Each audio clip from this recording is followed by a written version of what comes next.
যোৱাকালি মোক ৰিজেক্ট কৰিছে ৱেইটত মই 5 মিনিট ৱেইটৰ কাৰণে 5 মিনিটমান সময় চাইছিলোঁ দিয়া নাই। কালি তোমাৰ কোনটো ট্ৰেড আছিল? মোৰ ডুবি আছিল কালি। তাতে প্ৰচেছটো কেনেকুৱা ধৰণৰ আছিল? এণ্ট্ৰি সময় কিবা ধৰি এক্সপিৰিয়েঞ্চ চাৰ্টিফিকেট? আছে মানে এইটো এক্সপিৰিয়েঞ্চ চাৰ্টিফিকেট লাগিব।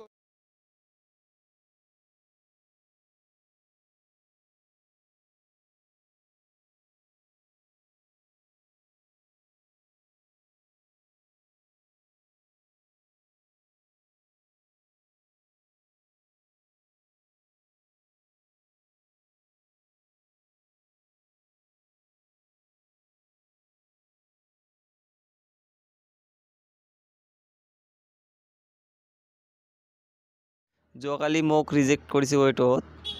তোমাৰ নামটো কি আছিল? মোৰ নাম শাহজামাল শ্বেখ। হয়, আৰু যোৱাকালি ট্ৰেড কি আছিল? টেট ৱেইটাৰ কেৰিয়াৰ আছিল। হয়, যিহেতু আমি একেলগে আছিলোঁ, ঠিক আছে, ৱাটাৰ কেৰিয়াৰ ট্ৰেড আছিল আমাৰ। চ' ফাৰ্ষ্ট টাইম এণ্ট্ৰি সময়টো কি আছিল? মানে কি চোৱাৰ পিছত সোমাব দিছিল তাতে? সোমাব কাগজ পাতি ভেৰিফিকেশ্যন কৰিছে আৰু মেডিকেল চেটেল চবেই হৈছে। লাষ্টত ৱেইট মাপিলে তাৰপিছত ভাইবা হ'ব। ৱেইটত ৰিজেক্ট কৰিছে। হয়, ফাৰ্ষ্ট টাইম যিহেতু যিকোনো এটা আইডেণ্টি কাৰ্ড আৰু এডমিট কাৰ্ডখন চাই কিনে চ' তাৰপিছত প্ৰচেছটো কি আছিল? Document verification. চ' ডকুমেণ্ট কি চোৱা হৈছিল? ডকুমেণ্ট HSLC চব, HS চব, আৰু আমাৰ যিটো কুকমেনৰ ৱাটাৰ কেৰিয়াৰৰ চাৰ্টিফিকেট এক্সপিৰিয়েঞ্চ চাৰ্টিফিকেটখন চাইছে। হয়, তাৰপিছত চেষ্টখন জুখিছে। ইয়াত আৰু এটা কথা, এক্সপিৰিয়েঞ্চ চাৰ্টিফিকেটখন নহ'লে ৰিজেক্ট কৰিছে। কিবা সময় দিয়া নাই? সময় দিয়া নাই। মই 5 মিনিট ৱেইটৰ কাৰণে 5 মিনিটমান সময় চাইছিলোঁ দিয়া নাই। হয়, মানে ৱেইটত ৰিজেক্ট কৰি দিয়া হৈছে? ৰিজেক্ট কৰিছে। কম হৈছে না? কম হৈছে। কিমান কম হৈছে? কিমান সেইটো কোৱা নাই যে কিমান কম হৈছে। মানে ৱেইটত বাহিৰ কৰি দিছে। চ' আজি তোমাৰ কোনটো ট্ৰেড আছে? আজি আছে কুক। আজি কুক ট্ৰেড আছে জালুকবাৰী। ফাইনেলি যিহেতু আমি ইয়াত আহি পাইছোঁ জালুকবাৰী, ঠিক আছে। মোৰ লগত আৰু এজন বন্ধু আছে। চ' যিহেতু যোৱাকালি আমাৰ ধবি ট্ৰেডৰ ইণ্টাৰভিউ, চ' ফাইনেলি কেনেকুৱা ধৰণৰ প্ৰচেছটো আছিল আৰু ডকুমেণ্ট কি চোৱা হৈছিল এতিয়া মন কৰিব। চ' তোমাৰ নামটো কৈ দিয়া। মোৰ নাম মুনৱাৰ হুছেইন। আৰু জিলা ধুবুৰী। কালি তোমাৰ কোনটো ট্ৰেড আছিল? মোৰ ডুবি আছিল কালি। তাতে প্ৰচেছটো কেনেকুৱা ধৰণৰ আছিল? এণ্ট্ৰি সময় অল প্ৰচেছটো? প্ৰথমে মই গ'লোঁ, এণ্ট্ৰি কৰিলোঁ, তাৰপিছত ডকুমেণ্ট বাহিৰ কৰিব গ'লে। এণ্ট্ৰি সময় কি চাইছিল তাতে? চাইছিল মই একো চোৱা নাই, খালি এডমিটটো চাইছে। তাৰপিছত ডকুমেণ্ট ভেৰিফিকেশ্যন হৈছিল? Document verify. ডকুমেণ্ট কি চাইছিল তাতে? ডকুমেণ্টটো মানে যিখিনি আপলোড দিছিলোঁ আগত, সেইখিনি গোটেইখিনি চাইছে। কিবা ধৰি এক্সপিৰিয়েঞ্চ চাৰ্টিফিকেট? আছে মানে এইটো এক্সপিৰিয়েঞ্চ চাৰ্টিফিকেট লাগিব। তাতে ৰিজেক্ট কৰিছে নেকি? ৰিজেক্ট কৰিছে, হাইটতো কৰিছে, ৰিজেক্ট কৰিছে, আৰু এক্সপিৰিয়েঞ্চ চাৰ্টিফিকেটটো নাথাকিলে মানে ৰিজেক্ট কৰিব। হয়, আৰু ৰিজেক্ট কৰিছে ৰিজেক্ট। চ' ৱেইটত ৰিজেক্ট কৰিছে নে নাই? কৰিছে। আৰু সেইফালে তোমাৰ যিটো ভাইবা হৈছে TPT টেষ্টটো, চ' তাতে কেনেকুৱা ধৰণৰ হৈছিল বা কি সুধিছিল? প্ৰথমে মোক মানে সুধিলে নামটো কি, মই ক'লোঁ মোৰ নাম মুনৱাৰ হুছেইন, আৰু সুধিলে মানে ক'ৰ পৰা আহিছে, মই ক'লোঁ ধুবুৰীৰ পৰা আহিছোঁ।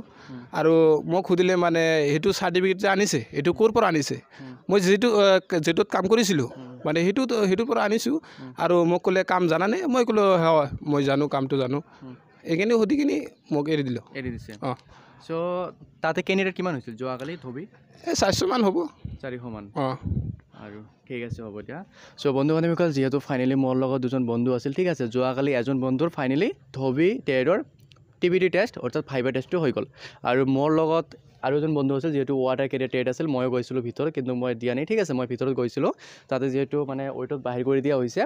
আৰু ডকুমেণ্ট কি লাগিব, যিহেতু ইয়াত কোৱা হ'ল যে আপোনালোকৰ এক্সপিৰিয়েঞ্চ চাৰ্টিফিকেটখন লাগিবই, আৰু লগতে এক্সচেঞ্জ কাৰ্ডখন লাগিব, নিজৰ HSLC and HS admit certificate, marksheet, মানে আপলোড কৰা ডকুমেণ্টবিলাক লাগিব। লগতে যদি আপোনালোকৰ সেইফালে 10-12 পাছ নাথাকে, তেনেহ'লে আপোনালোকে যদি 8 পাছ দি কৰিছে, তেনেহ'লে সেইটো চাৰ্টিফিকেট মাৰ্কশ্বিট লাগিব।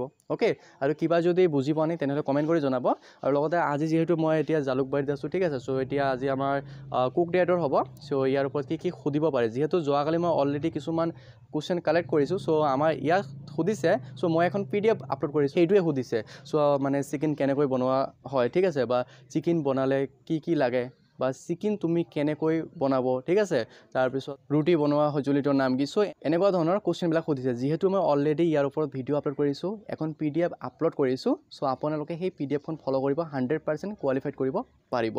আৰু লগতে যিটো ইয়াত ডকুমেণ্ট কথা মন কৰিব চ' ইয়াত যিহেতু আমাৰ একনলেজমেণ্ট স্লিপ এখন লাগিছে ঠিক আছে সেইখন আপোনালোকে কেনেকৈ বাহিৰ কৰিব চ' গুগলৰ দ্বাৰা চাৰ্চ কৰি দিব APCAP চাৰ্চ কৰি দিয়াৰ লগে লগে আপোনালোকৰ আমাৰ যিটো অসম পুলিচৰ অফিচিয়েল ছাইট আছে সেইটো খোলকৈ আহিব অহাৰ পিছত কৰিব কি আপোনালোকে লগ ইন কৰিব নিজৰ mobile number and date of বাৰ্থটো দি লগ ইন কৰাৰ পিছত আপোনালোকে যিটো অনলাইন এপ্লাই কৰিছে তাৰ পৰা ডাউনলোড কৰিব পাৰিব ঠিক আছে আৰু ইয়াৰ ওপৰত মই নেক্সট ভিডিঅ'ত কথা পাতিম চ' আজিৰ কাৰণে এইটো আছিল এটা গুৰুত্বপূৰ্ণ ভিডিঅ'টো যদি ভাল পালে তেনেহ'লে সকলো বন্ধু বান্ধৱীকে শ্বেয়াৰ কৰিব লগতে চেনেলটো সাবস্ক্রাইব করে দিব আর ভালো লাগলে লাইক সাইক করে দিব শেয়ার যাতে ভুল না হয় ধন্যবাদ